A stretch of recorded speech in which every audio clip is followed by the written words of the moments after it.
Poursuite de l'audiobook de l'ouvrage de Samuel Samuelian, La préexistence de Jésus-Christ. Nous avions vu dans une première partie le témoignage de l'Ancien Testament, puis dans une deuxième partie le témoignage du Nouveau Testament, et nous avions déjà lu petit a, les 3 premiers évangiles, petit b, l'évangile selon Jean, et maintenant c, les épîtres de Paul. Tout ce que nous apprenons de Paul en rapport avec notre sujet est en parfait accord avec les évangiles. Ce qui nous intéresse particulièrement chez Paul, c'est qu'il a accepté en un instant la divinité éternelle de Jésus après en avoir été l'ennemi acharné. Il n'a rien imaginé, il n'est pas un hardi novateur, il a vu le Seigneur glorifié, son expérience est un puissant témoignage. Il a annoncé la foi qu'il s'efforçait de détruire. Galates 1, verset 23. La même foi que celle des apôtres, il n'en a pas inventé une nouvelle. Il voit dès le début de sa conversion en Jésus le Messie, le Fils de Dieu, le Christ, qui est au-dessus de tous, Dieu béni éternellement. Romains 9, verset 5. Note 1, voire appendice 3, page 116. Que nous lisons. En rapport avec l'Épître aux Romains, chapitre 8, verset 3, page 60, l'apôtre Paul nous dit « Dieu a envoyé à cause du péché son propre Fils dans une chair semblable à notre chair pécheresse. » Cette déclaration implique la préexistence du Fils et son incarnation. Retour au texte. Dans sa première épître aux Corinthiens, chapitre 8, verset 6, Paul nous dit « Quant à nous, nous avons un seul Dieu, le Père, de qui tout procède et pour qui nous sommes. Et nous avons un seul Seigneur, Jésus-Christ, par qui tout existe et par qui nous sommes. » C'est ici le même langage que celui de Jean dans son prologue, Jean 1, versets 1 à 4. Par Dieu le Père sont toutes choses, par lui tout existe. C'est aussi par le Fils, la parole, que toutes choses ont été faites. Jésus-Christ est l'organe de toute création. Rien de ce qui a été fait n'a été fait sans lui, dit Jean. Il n'est pas seulement le Seigneur de gloire qui règne dans le ciel après avoir accompli sur la terre l'œuvre de notre salut. Il est le Fils éternel, préexistant de toute éternité, créateur de tout avec son Père. Et si le Père est celui pour qui nous sommes, Jésus est celui par qui nous sommes. Qu'il s'agisse de la création de toutes choses, ou de la restauration spirituelle par l'Évangile, Christ est notre Dieu sauveur. Au chapitre 10 de la première épître de Paul aux Corinthiens, nous trouvons au verset 4 une déclaration qui identifie Jésus avec l'Éternel Yahvé de l'Ancienne Alliance. Nos pères ont tous bu du même breuvage spirituel, car ils buvaient à un rocher spirituel qui les suivait, et ce rocher était le Christ. Il y a ici allusion à la parole de l'Éternel adressée à Moïse. « Je vais me tenir devant toi, là-bas, sur le rocher en Horeb. Tu frapperas le rocher, il en sortira de l'eau, et le peuple en boira. » Exode 17, verset 6.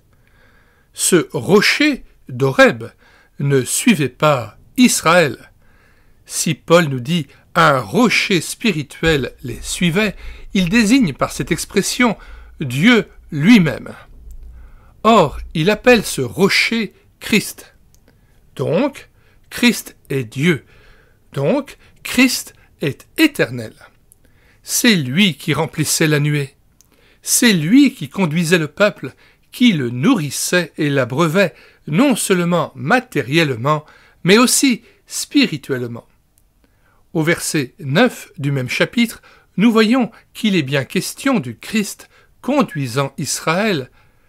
Paul dit « Ne tentons pas le Seigneur, comme quelques-uns d'entre eux le tentèrent. » Le nom Seigneur doit être pris pour Christ, car dans le Nouveau Testament, le Seigneur désigne toujours Christ. Petit 1. Lorsqu'il n'est pas une citation de l'Ancien Testament. Retour au texte. Au reste, dans plusieurs des plus anciens manuscrits, il y a au lieu de « le Seigneur » le Christ.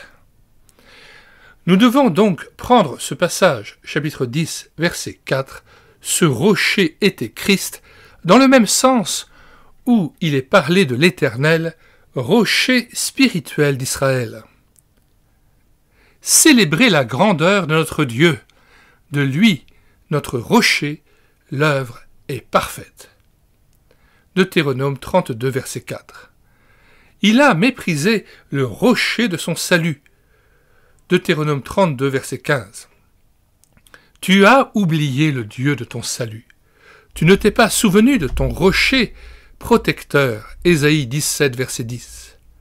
L'Éternel est le rocher des siècles. Ésaïe 26, verset 4. Paul exalte ici la préexistence éternelle de Jésus comme Jean le fait dans son prologue. Jésus a désaltéré son peuple dans le désert et il pouvait dire encore, sous les portiques du temple de Jérusalem, « Si quelqu'un a soif, qu'il vienne à moi et qu'il boive. Celui qui croit en moi, des fleuves d'eau vive, comme l'a dit l'Écriture, couleront de son sein. » Jean 7, versets 37 à 38. De plus, comme le dit un cantique, Jésus est le roc séculaire frappé pour nous, frappé pour notre rédemption. Le rocher d'Horeb, Exode 17, verset 6, est une image du Seigneur frappé une fois pour toutes à la croix. Hébreux 7, verset 27, 9, verset 28, chapitre 10, versets 10, 12 et 14. En effet, dans une autre circonstance, relatée dans Nombre 20, versets 8 à 13, Israël murmurant contre Moïse à cause du manque d'eau, Dieu dit à Moïse et à Aaron, « Vous parlerez au rocher en présence des Israélites, et il donnera ses eaux. Tu feras sortir pour eux de l'eau du rocher, et tu abreuveras l'assemblée et leur bétail. » Or, Moïse, au lieu de parler au rocher, le frappa à nouveau. Ce fut le plus grave péché de Moïse qui le priva d'entrer au pays de Canaan. L'Éternel dit à Moïse et à Aaron, « Puisque vous n'avez pas cru en moi, de manière à manifester ma sainteté aux yeux des enfants d'Israël, vous ne conduirez pas cette assemblée dans le pays que je lui ai donné. » Cet épisode semble essentiellement prophétique. Puisque Christ ne devait être mis à mort qu'une seule fois, Moïse ne devait pas frapper une seconde fois le rocher. Le sacrifice expiatoire de la croix n'est-il pas pleinement suffisant? Ceci confirme que le rocher spirituel qui suivait le peuple était bien le Christ préexistant. Enfin, au verset 9 du même chapitre 10, nous trouvons « Ne tentons pas le Seigneur comme quelques-uns d'entre eux le tentèrent, et ils périrent par les serpents. » Ce texte est en rapport avec le passage des Nombres où il est question de ces serpents. Alors l'Éternel envoya contre le peuple des serpents brûlants qui mordirent les Israélites en sorte qu'un grand nombre d'entre eux périrent. Le peuple alla trouver Moïse et lui dit « Nous avons péché, car nous avons parlé contre l'Éternel et contre toi. » Pour Paul, l'Éternel des nombres n'est autre que le Seigneur Jésus-Christ. Le tenter aujourd'hui, c'est le tenter comme autrefois. Ici encore, la préexistence est impliquée. Dans l'Épître aux Éphésiens, chapitre 4, verset 8, l'apôtre Paul, dans le même ordre d'idées qu'au verset que nous venons d'étudier, identifie le Christ au Dieu de l'Ancien Testament, ce qui montre à nouveau que le Dieu des deux testaments est un seul et même Dieu. Paul rappelle ici un verset du psaume 68, verset 19, qui nous montre Yahvé, l'Éternel, montant dans le sanctuaire de Sion, tous ses ennemis vaincus et recevant pour fruit de sa victoire des présents qu'il distribue à son peuple. Dans la citation de l'Épître, l'apôtre applique le texte de ce psaume à Jésus-Christ. Il ne le reproduit pas textuellement. Tu es monté sur la hauteur, tu as emmené des captifs, tu as reçu les dons des hommes, même ceux des rebelles, pour établir ta demeure, éternel Dieu. Mais il dit, étant monté en haut, il a emmené en captivité une multitude de captifs, et il a comblé les hommes de ses dons. Nous lisons ce passage avec une autre version, Éphésiens 4, versets 7 et 8. Mais à chacun de nous, la grâce a été donnée selon la mesure du don de Christ. C'est pourquoi il est dit, étant monté en haut, il a emmené des captifs et il a fait des dons aux hommes. Verset 9. Or, que signifie il est monté, sinon qu'il est aussi descendu dans les régions inférieures de la terre? Celui qui est descendu, c'est le même qui est monté au-dessus de tous les cieux, afin de remplir toutes choses. Verset 11. Et il a donné les uns comme apôtres, les autres comme prophètes, les autres comme évangélistes, les autres comme pasteurs et docteurs, pour le perfectionnement des saints en vue de l'œuvre du ministère et de l'édification du corps de Christ, jusqu'à ce que nous soyons tous parvenus à l'unité de la foi et de la connaissance du Fils de Dieu, à l'état d'homme fait, à la mesure de la stature parfaite de Christ, afin que nous ne soyons plus des enfants, flottants et emportés à tout vent de doctrine par la tromperie des hommes, par leur ruse, dans les moyens de séduction, mais que, professant la vérité dans la charité, nous croissions à tous égards en celui qui est le chef, Christ. C'est de lui, et grâce à tous les liens de son assistance, que tout le corps, bien coordonné et formant un solide assemblage, tire son accroissement selon la force qui convient à chacune de ses parties et s'édifie lui-même dans la charité. Relisons maintenant les termes du psaume 68, versets 17 à 19. Les chars de l'Éternel se comptent par 20 000, par milliers et par milliers. Le Seigneur est au milieu d'eux, le Sinaï est dans le sanctuaire. Tu es monté dans les hauteurs, tu as emmené des captifs, tu as pris en don des hommes, les rebelles habiteront aussi près de l'Éternel Dieu. Béni soit le Seigneur chaque jour. Quand on nous accable, Dieu nous délivre. Et nous poursuivons encore. Dieu est pour nous le Dieu des délivrances et l'Éternel, le Seigneur, peut nous garantir de la mort. Oui, Dieu brisera la tête de ses ennemis, le sommet de la tête de ceux qui vivent dans le péché. Le Seigneur dit, je les ramènerai de Basan, je les ramènerai du fond de la mer, afin que tu plonges ton pied dans le sang et que la langue de tes chiens ait sa part des ennemis. Fin de citation, retour au texte. Si l'apôtre transforme ainsi une partie de phrase, c'est sous l'influence du Saint-Esprit et non de son propre fond. Ici, c'est selon l'expression d'Adolphe Monod, le Saint-Esprit citant le Saint-Esprit, certain de ne pas se méprendre sur ses propres pensées. Nous constatons donc que le Dieu de l'Ancienne Alliance recevait des captifs, tandis que celui de la Nouvelle accorde des dons à ses captifs. La contradiction entre ces deux textes n'est qu'apparente. Paul nous montre que Dieu est à la fois celui qui reçoit et celui qui donne. mais il est évident qu'il est question dans l'Épître aux Éphésiens du même Dieu victorieux que dans le psaume 68. Le verset suivant, verset 9, « Or, que signifient ces mots ? Il est monté, si ce n'est qu'il est aussi descendu dans les régions inférieures de la terre. » Rappelle les citations analogues que nous avons trouvées dans Saint Jean, chapitre 3, verset 13, versets 33, 38, 41, 42, etc., qui nous ont présenté Jésus-Christ comme descendu du ciel. Il ressort de ce verset que le Seigneur n'a pas commencé par monter au ciel, mais qu'il a commencé par descendre du ciel sur la terre. Même si nous prenons les termes, les régions inférieures ou les plus basses de la terre, dans le sens du séjour de Christ dans la terre après sa mort, l'origine céleste est quand même impliquée.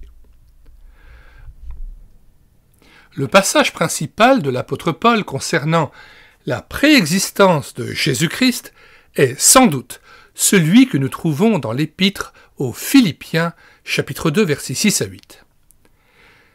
Jésus-Christ, qui, étant en forme de Dieu, n'a pas voulu se prévaloir de son égalité avec Dieu, mais qui s'est anéanti lui-même, prenant la forme d'un serviteur et devenant semblable aux hommes.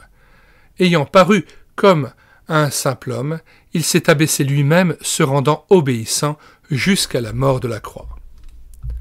Bon, je vous avoue que la traduction qui est donnée ici est assez pauvre et fautive.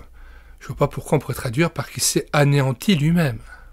Le terme grec et l'expression grecque, c'est ekenosen, c'est-à-dire keno, c'est-à-dire vider.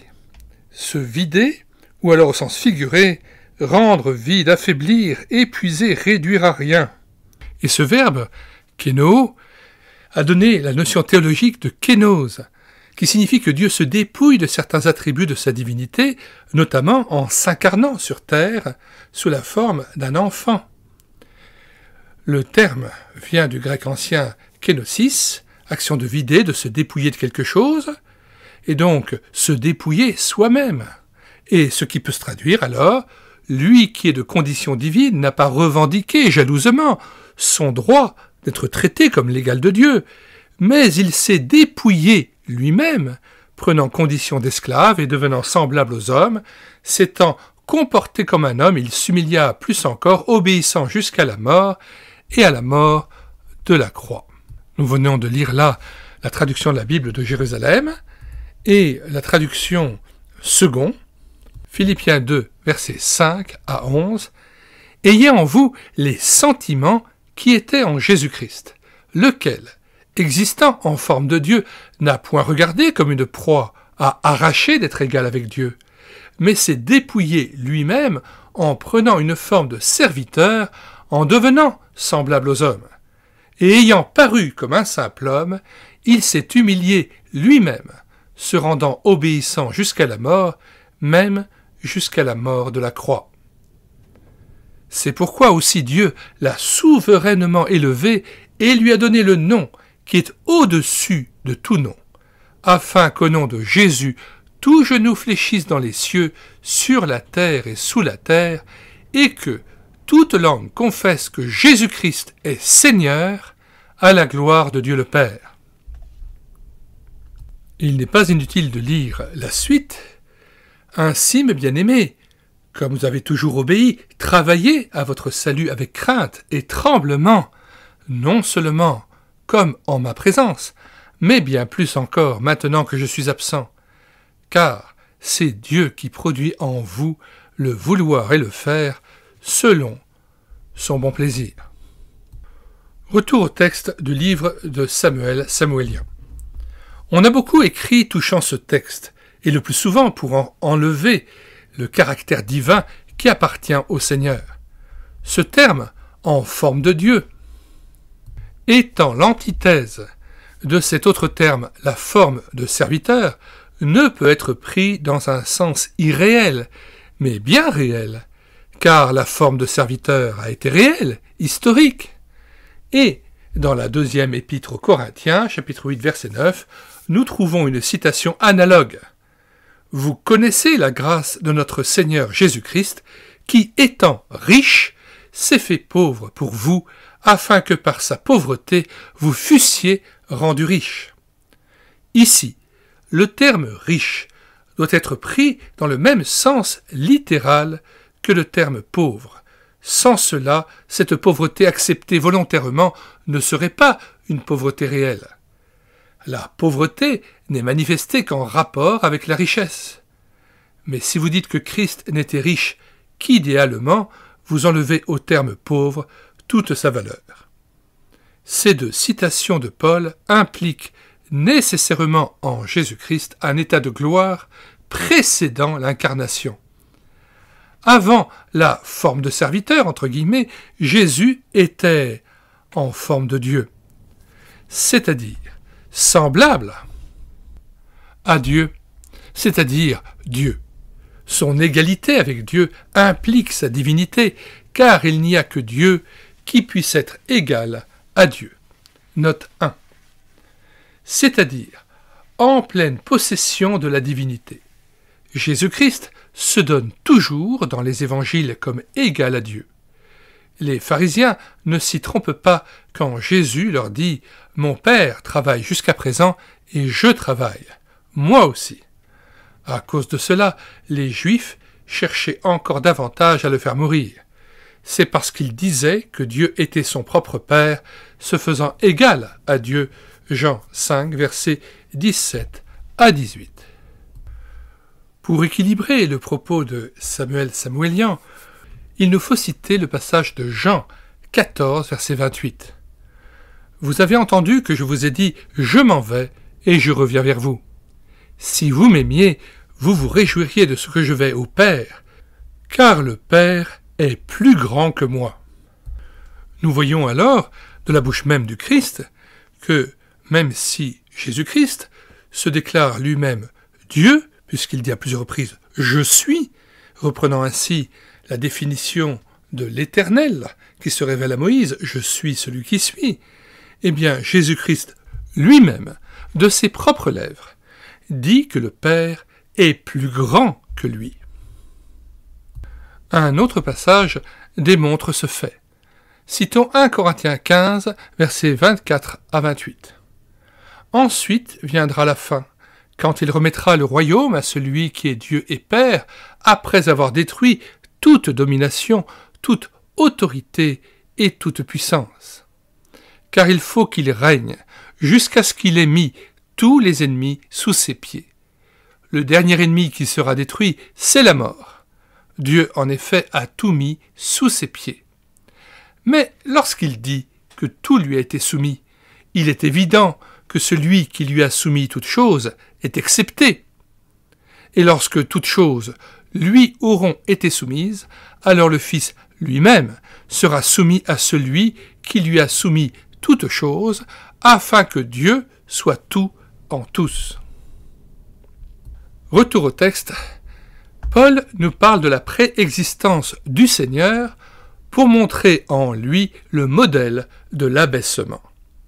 L'apôtre n'avait pas un meilleur exemple à offrir aux Philippiens. Ceci nous donne un argument de plus, car pour pouvoir être un modèle de renoncement à soi-même, il fallait que Jésus-Christ se fût réellement dépouillé d'une gloire précédente. La conclusion logique de ce passage est la préexistence éternelle de Jésus-Christ comme Dieu. Ce passage est en parfaite harmonie avec le prologue de Jean.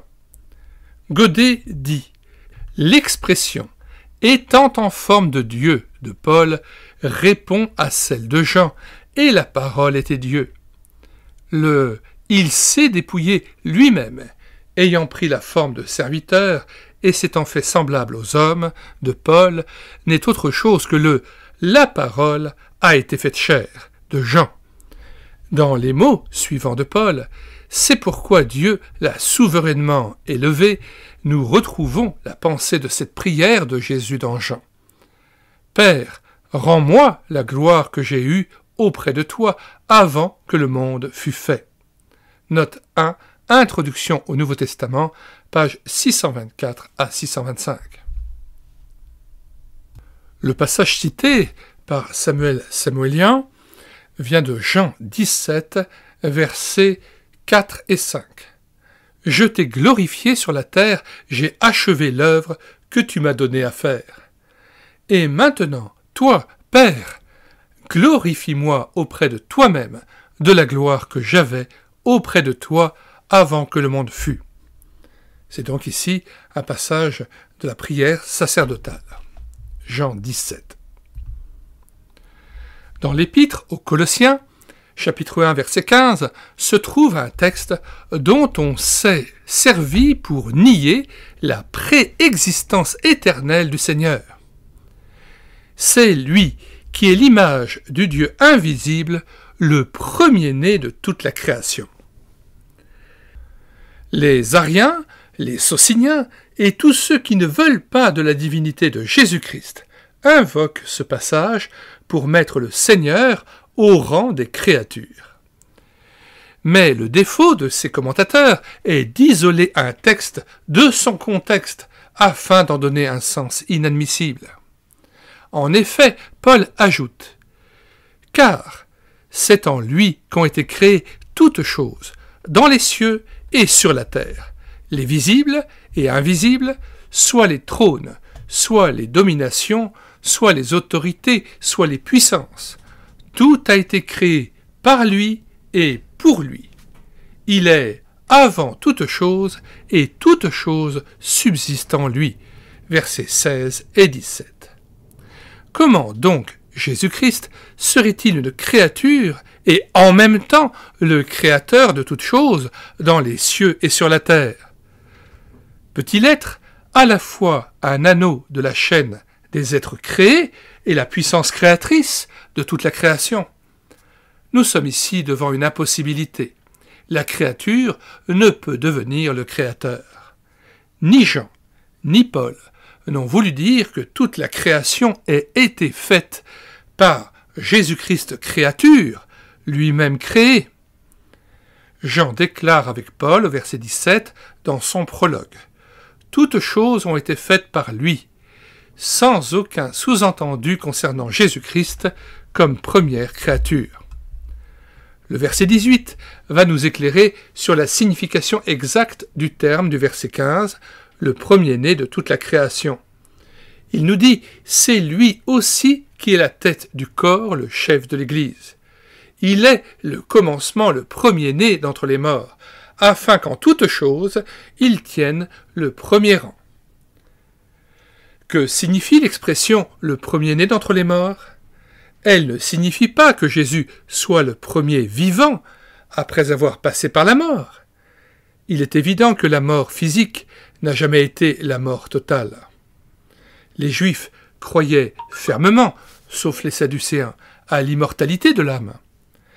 Cette expression désigne donc un événement nouveau, à savoir la résurrection corporelle de Jésus. Or, cette résurrection implique sa divinité selon la déclaration de Paul. Déclaré Fils de Dieu avec puissance, selon l'esprit de sainteté, par sa résurrection d'entre les morts. Jésus-Christ, notre Seigneur, Romains 1, verset 4. Ainsi le terme « premier-né d'entre les morts », loin de mettre Jésus au niveau des hommes, l'élève infiniment au-dessus d'eux.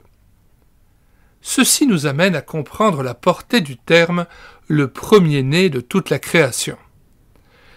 Il est évident que Paul ne voit pas en Jésus le premier de tous les êtres créés. Jésus est né sous César Auguste. Historiquement, il est né il y a 2000 ans. Il ne peut être question de sa naissance avant César Auguste que dans le sens de sa préexistence. L'expression premier-né de toute la création implique donc nécessairement qu'il a précédé la création. Si Paul ne l'entendait pas ainsi, il n'aurait pas pu ajouter « En lui ont été créées toutes choses ». Si l'on objecte que le terme premier-né restreint la notion de préexistence en niant son éternité, il est facile de répondre que le premier-né de Dieu, c'est le Fils de Dieu, selon l'expression de l'Épître aux Hébreux, chapitre 1, verset 6. Quand il introduit dans le monde son Fils premier-né.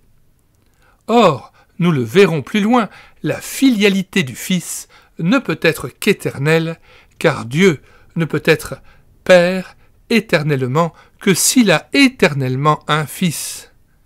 Nier l'éternité du Fils, c'est nier l'éternité du Père.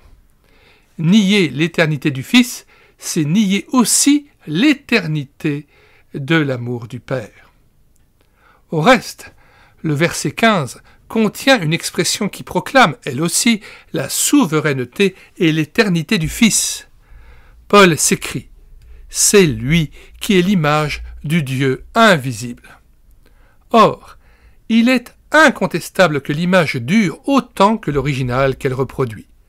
L'image est éternelle si l'original l'est aussi. On ne peut pas admettre que l'image de Dieu soit séparée de Dieu. L'Épître aux Hébreux confirme cette vérité essentielle en ces termes. Le Fils, par lequel il a fait le monde, celui qui, étant le rayonnement de sa gloire, l'empreinte même de sa personne. Hébreux 1, versets 2 et 3. Comment admettre qu'il y ait eu une période de l'éternité durant laquelle la gloire de Dieu n'ait pas rayonné, durant laquelle sa personne a été sans empreinte? Une version récente, 1962, de l'Épître aux Colossiens éditée par Alfred Kuhn, fruit d'un long travail revu par plusieurs professeurs hellénistes et spécialistes du Nouveau Testament, nous donne de notre passage le texte suivant. Ce Fils est l'image visible du Dieu invisible. Il est né avant toutes les créatures. En effet, c'est en lui que toutes choses ont été créées, aussi bien ce qui est dans les cieux que ce qu'il y a sur la terre, spirituel ou matériel, monde visible comme monde invisible. Trône, seigneurie, principauté, autorité. Absolument tout a été créé par lui et en fonction de lui. Il était déjà là avant la création et tout l'univers est maintenu dans l'existence par lui. Cette traduction, nous dit Samuelien, met en lumière avec bonheur la dignité suprême et la divinité unique du Seigneur au-dessus de tout ce qui existe. Donc Jésus-Christ n'appartient pas à la création terrestre ou céleste. Il en est nettement distinct puisqu'il en est l'auteur. Il était déjà là avant la création. Ainsi l'expression « il est né avant toute créature » implique qu'il est en son Père de toute éternité, puisqu'il ne s'agit pas ici de création. Alors, j'ouvre une parenthèse pour me dissocier néanmoins de la traduction d'Alfred Kuhn. Le texte de Colossiens 1,15 est très clair. « O sestin eikon tuteu tu aoratu » qui est l'image du Dieu invisible, prototokos passes tiseos, premier-né de toute créature. Verset 16, oti enoto ectiste tapanta, car en lui toutes choses ont été créées, entoi suranois, kai epitesges, dans les cieux et sur la terre, ta orata, les choses visibles, kai ta aorata, et les choses invisibles. Or, là où je me dissocie et je me distancie de la traduction d'Alfred Kuhn, le prototokos ne peut pas être traduit par « il est né avant toutes les créatures ». Ce n'est pas possible. C'est un faux sens, c'est un contresens, et je dirais même c'est un non-sens. Dans le Bailly, qui est le dictionnaire grec, il est dit prototokos premier-né, et au sens figuré, prototokos signifie le premier, le chef. C'est cela qu'il faut comprendre. Retour au texte. Considérons aussi que cette expression premier-né peut être appliquée à Christ dans ses relations avec ses rachetés. Paul l'utilise dans Romains 8, verset 28. Or nous savons que toute chose concourt au bien de ceux qui aiment Dieu, de ceux qui sont appelés selon le dessein qu'il en avait formé, ceux qu'il a connus d'avance. Il les a aussi prédestinés à être conformes à l'image de son Fils, afin que celui-ci soit le premier-né d'un plus grand nombre de frères. Voilà le but merveilleux du Père pour les sauver par grâce, être rendu semblable à Christ dans sa vie sainte, pleine d'amour et de vérité. Aussi, le premier-né, entre guillemets, ici indique la prééminence, la source de vie. Une nouvelle famille est tirée du monde perdu, c'est l'Église, le corps de Christ, une famille dont Dieu le Père est le Père, et dont Jésus-Christ, le Fils unique et éternel, est le frère aîné ou le premier-né. C'est ainsi que nous sommes enfants de Dieu, et si nous sommes enfants, nous sommes aussi héritiers de Dieu, héritiers avec Christ. Note 1, Romains 8, verset 17. Nous avons ici une manifestation de l'immensité de l'amour divin. Dieu a voulu que son Fils unique, Christ, ait des frères, entre guillemets, et qu'ainsi il devienne le premier-né, entre guillemets. Jésus n'a pas commencé par être le premier-né, il est devenu tel par la rédemption et par l'expérience de la nouvelle naissance d'une multitude d'êtres humains. L'amour du Dieu, Père, cherche ses créatures pour les sauver et les unir à lui par son Fils. Le propos de Samuelien dans ce paragraphe est tout à fait fondamental, fort judicieux et éclairant. Je vais le relire. Voici le but merveilleux du Père pour les sauver par grâce. Être rendu semblable à Christ dans sa vie sainte, pleine d'amour et de vérité. Aussi, le premier-né, entre guillemets, ici indique la prééminence, la source de vie. Une nouvelle famille est tirée du monde perdu, c'est l'Église. Le corps de Christ, une famille dont Dieu le Père est le Père, et dont Jésus-Christ, le Fils unique et éternel, est le frère aîné ou le premier-né, entre guillemets. C'est ainsi que nous sommes enfants de Dieu, et si nous sommes enfants, nous sommes aussi héritiers de Dieu, héritiers avec Christ. Romains 8, 17. Nous avons ici une manifestation de l'immensité de l'amour divin. Dieu a voulu que son Fils unique, Christ, ait des frères, et qu'ainsi il devienne le premier-né. Jésus n'a pas commencé par être le premier-né, il est devenu tel par la rédemption et par l'expérience de la nouvelle naissance d'une multitude d'êtres humains. L'amour du Dieu Père cherche ses créatures pour les sauver et les unir à lui par son Fils. Nous continuons la lecture. Ne peut-on pas dire aussi que c'est dans ce sens que Paul dit aux Colossiens, tentez de rechercher ailleurs, qu'en Christ, la vie spirituelle, Christ est le premier avant toute créature. Vous avez tout pleinement en lui, Colossiens 2:10. Ce passage est très important et nous allons le lire à partir de Colossiens 2:8. Prenez garde que quelqu'un d'entre vous ne vous prenne au piège par une philosophie, une vaine tromperie selon la tradition des hommes, selon les éléments du monde et non selon Christ. Car en lui, katoikei habite pan to pléroma tes théotétos, toute la plénitude de la divinité, somatikos corporellement, car en lui habite corporellement toute la plénitude de la divinité. Et vous êtes en lui, ayant été remplis, comblés. Lui qui est la tête de toute principauté et autorité. En lui aussi, vous avez été circoncis d'une circoncision qui n'a pas été faite par la main d'un homme, qui consiste dans le dépouillement du corps de la chair, mais de la circoncision du Christ, mis au tombeau avec lui par le baptême. En lui aussi, vous avez été ressuscités par la foi en l'activité de Dieu, littéralement l'énergie de Dieu, qui l'a ressuscité d'entre les morts. Et vous qui étiez morts par vos offenses et l'incirconcision de votre chair, il vous a fait revivre avec lui en vous faisant grâce de toutes vos offenses.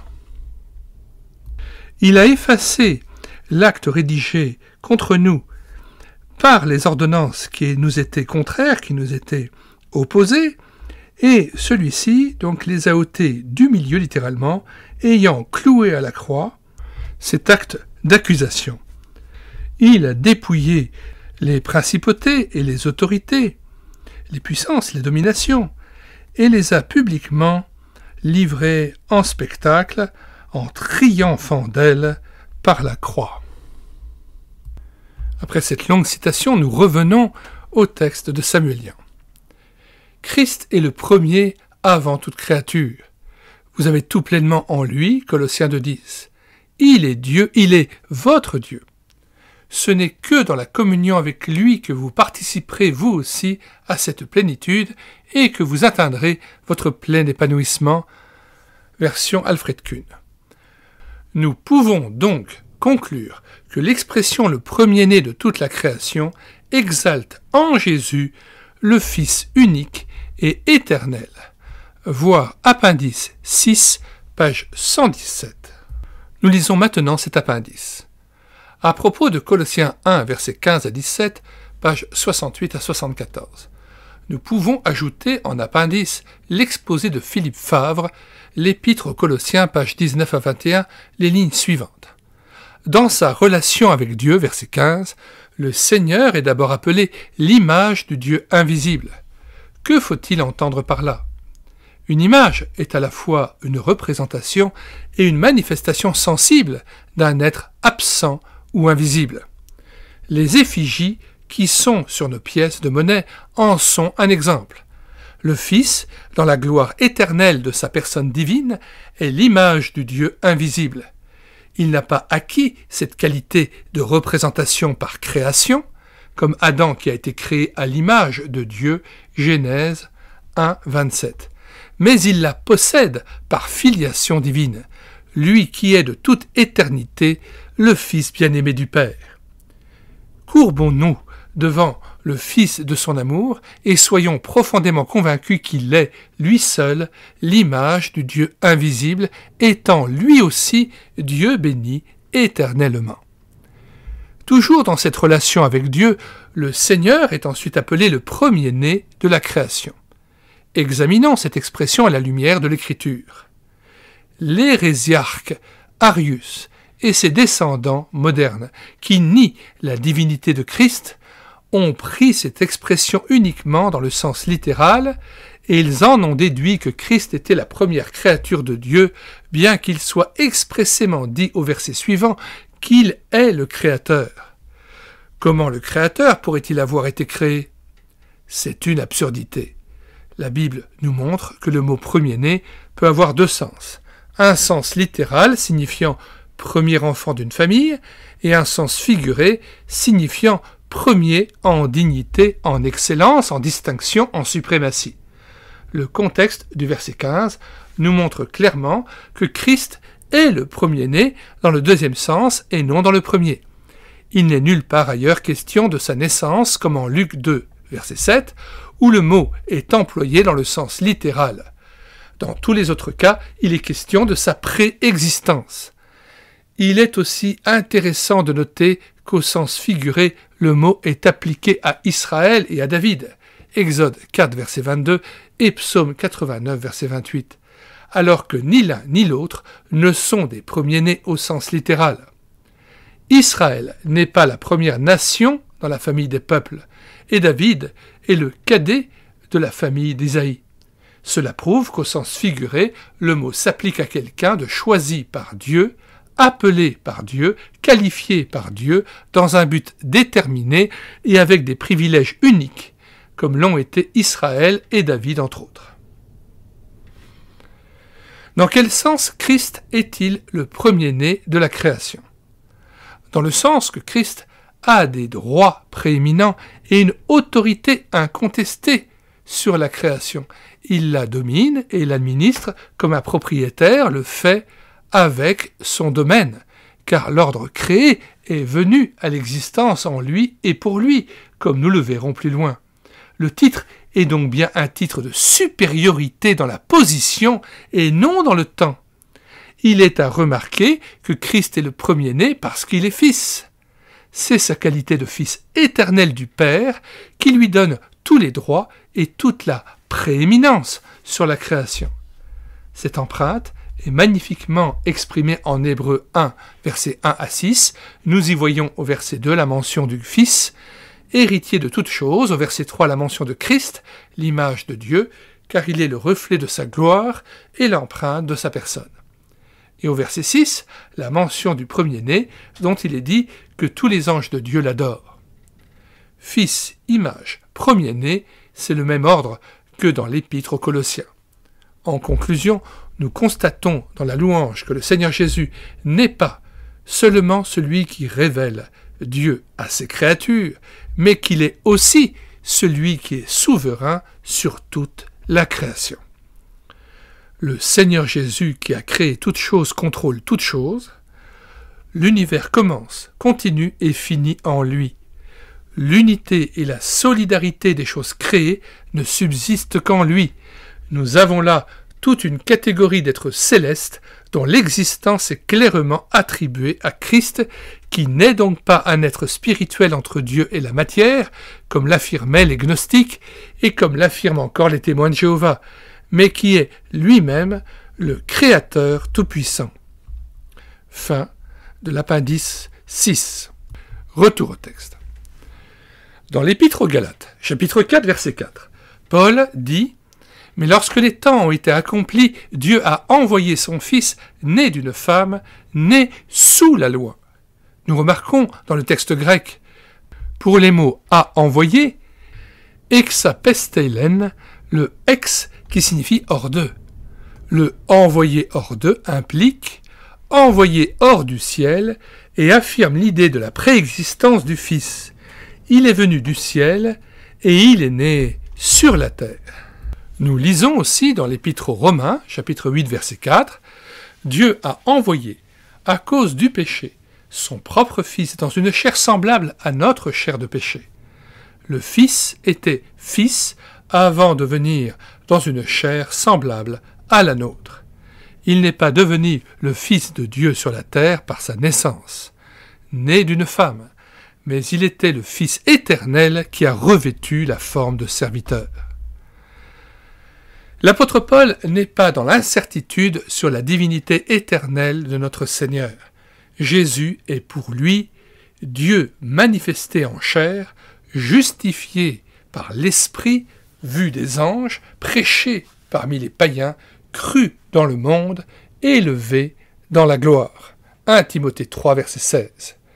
Il est le grand Dieu et Sauveur Jésus-Christ, Tite 2, verset 13.